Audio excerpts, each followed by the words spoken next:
जय हिंद साथियों, नमस्कार। कैसे हैं आप सभी? स्वागत है आपका अपने परिवार में। दीपावली के पावन पर्व के बाद एक बार फिर हम एक दूसरे से मुखातिब हो रहे हैं और आपके माता पिता का आशीर्वाद जरूर रहा होगा, क्योंकि थे तो कौन बोले धोख, लेकिन मैं तो थन बोले हो कि मम्मी पापा ने बोल दीजिए।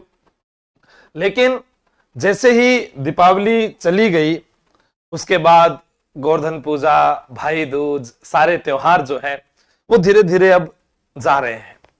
लेकिन उसके बाद वापस वही मैसेज, वही सवाल, आखिर ये कब तक?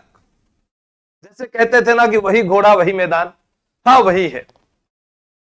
आप अपने जीवन में जो कार्य करते हैं, या तो आप सिर्फ एक कार्य पर निर्भर रह रहे हैं कि बस मैं यही कर सकता हूं, इस कंफर्ट जोन से मैं आगे नहीं निकल सकता, या आपने अपने आप को इतना कमजोर समझ लिया है कि हाँ, मैं सिर्फ इसी के ही लायक हूं, इसके अलावा मेरे पास कोई दूसरा विकल्प नहीं है।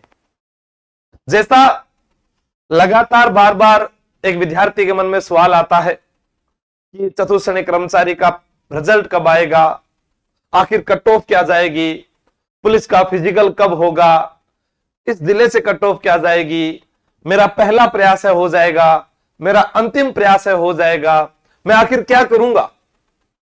और अभी रीट वाले विद्यार्थी जो काफी परेशान है लेवल 2 के अंदर, जब उनको सीटें नहीं मिल रही है, तो वो भी कहीं ना कहीं एक उम्मीद लगाए बैठे हैं कि ठीक है, कहीं ना कहीं एक जगह चयन तो हो।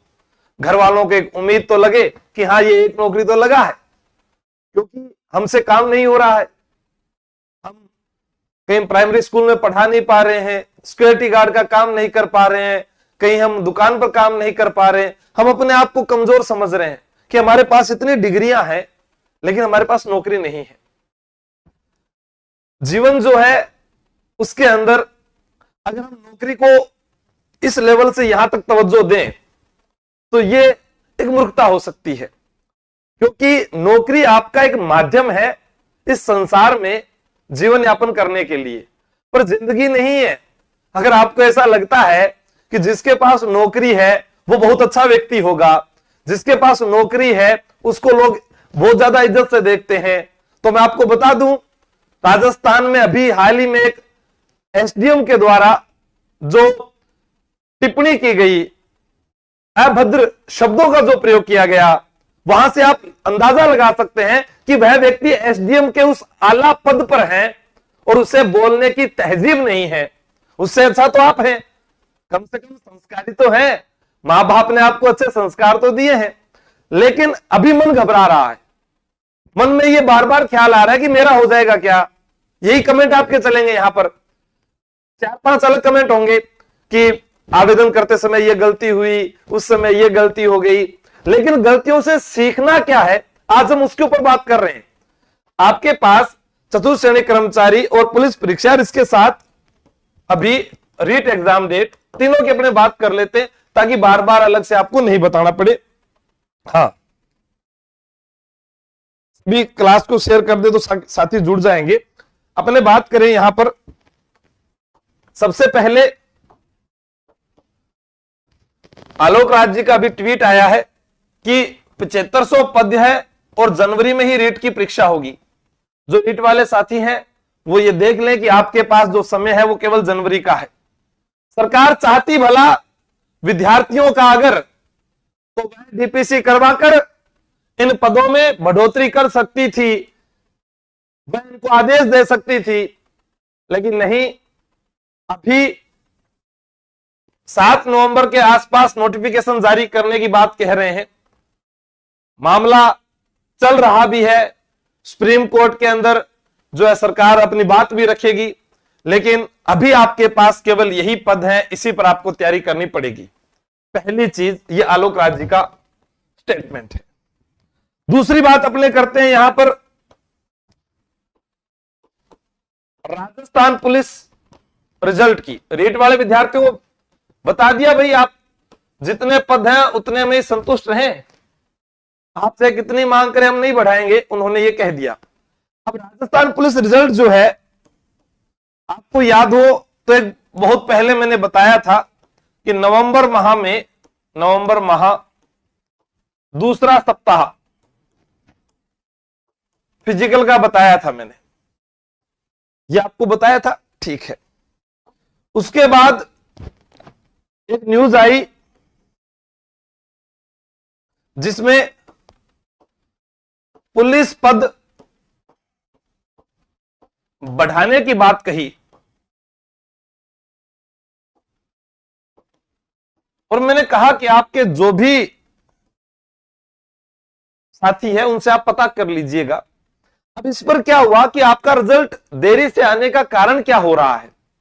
यह देरी से आने का कारण था केवल यह एक चीज, क्या इसी के अंदर हम पदों को बढ़ाएं या फिर हम अगली भर्ती में जो है अलग से विज्ञापन जारी करें, आने वाली अगली सीटी के माध्यम से भी युवाओं को रोजगार मिले।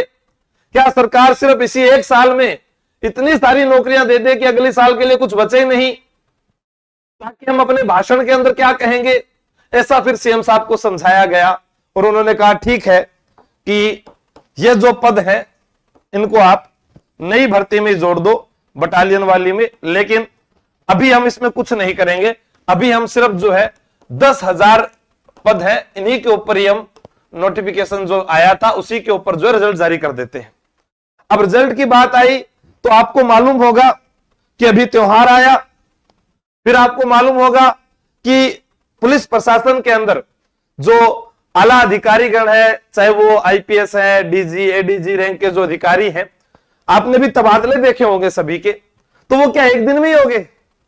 उनके लिए भी पहले से कार्य किया जा रहा था।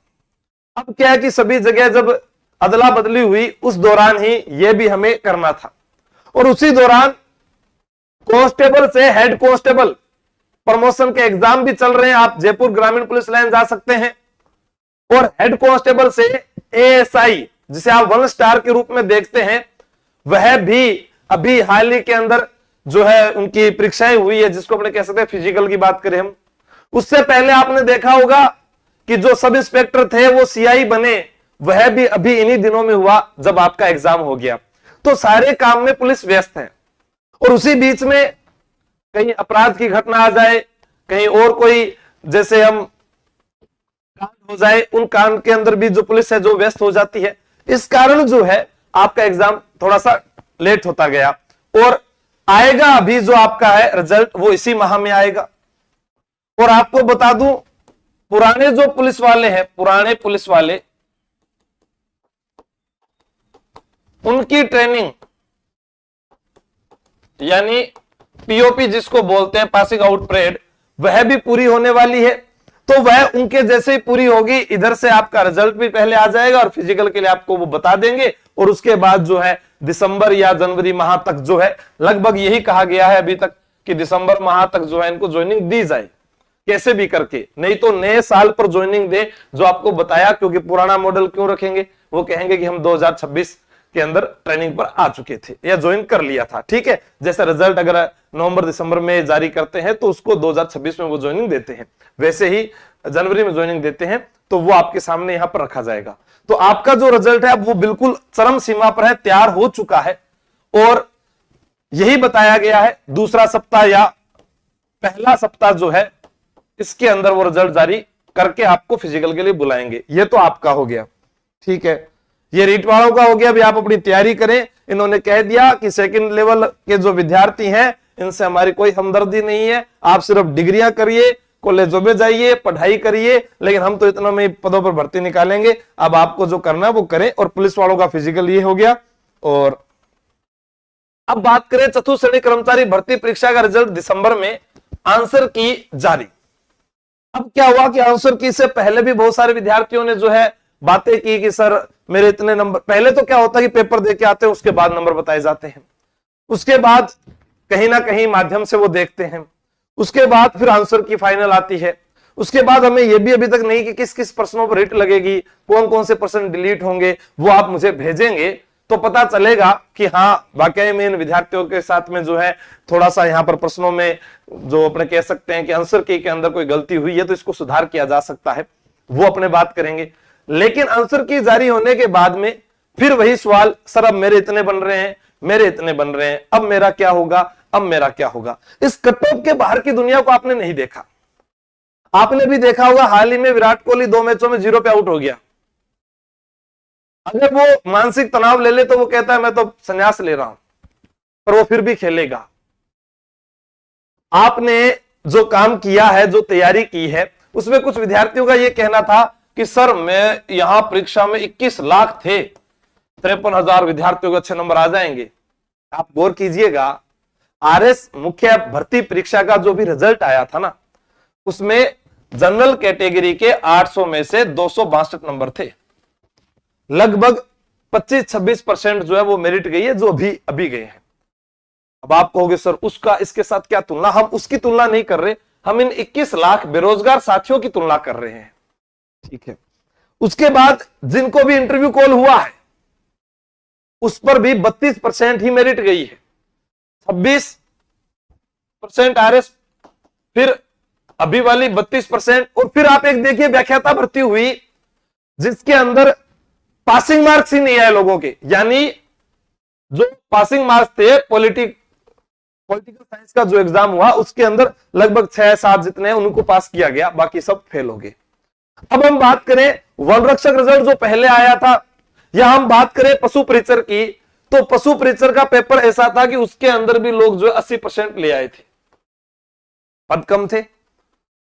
लेकिन अब हमारे पास चतुर्थ श्रेणी कर्मचारी की तैयारी करने वाला विद्यार्थी 120% में से आखिर वो कितने लेकर आया होगा। तो आप ध्यान रखें, तलाकशुदा, विधवा महिला,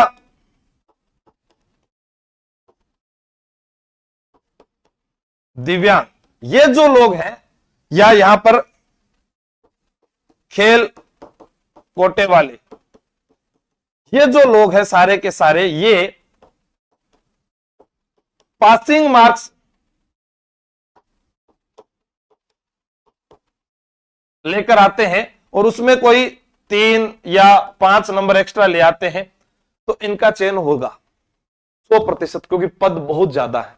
ठीक है, अब दूसरी बात टीएसपी की आए, तो आप ये मान लीजिए कि टीएसपी में वह विद्यार्थी जिसके 55 से 60% सही है, उनको भी बुला लेंगे।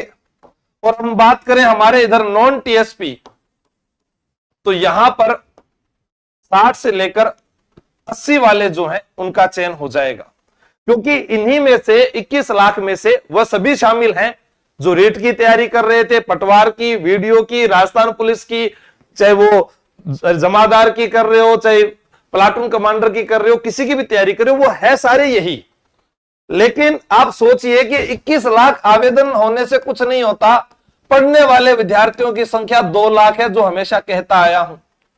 अगर इनकी संख्या ज्यादा होती, अब आप सोचिए कि आरएस की आप 1 लाख से ज्यादा फीस देते हैं, फिर ऐसी कम पढ़ाई क्यों?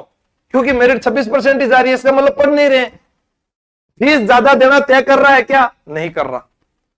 भाई इतनी ज्यादा फीस है तो इतना अच्छा पढ़ाया जाना चाहिए कि कुछ बाकी रहे ही नहीं। हम यहां पर 500,000 रुपए में आपको इतना पढ़ा रहे हैं कि आपकी कट ऑफ ज्यादा जा रही है, फिर कहेंगे नहीं। तो वो आप देखिएगा, प्री एग्जाम पास नहीं हो रहा, आरपीएससी के प्री एग्जाम की बात कर रहा हूं मैं, प्री एग्जाम पास नहीं हो रहे। ठीक है, आपने देखा होगा सीईटी में गोला नहीं भरा 5वां,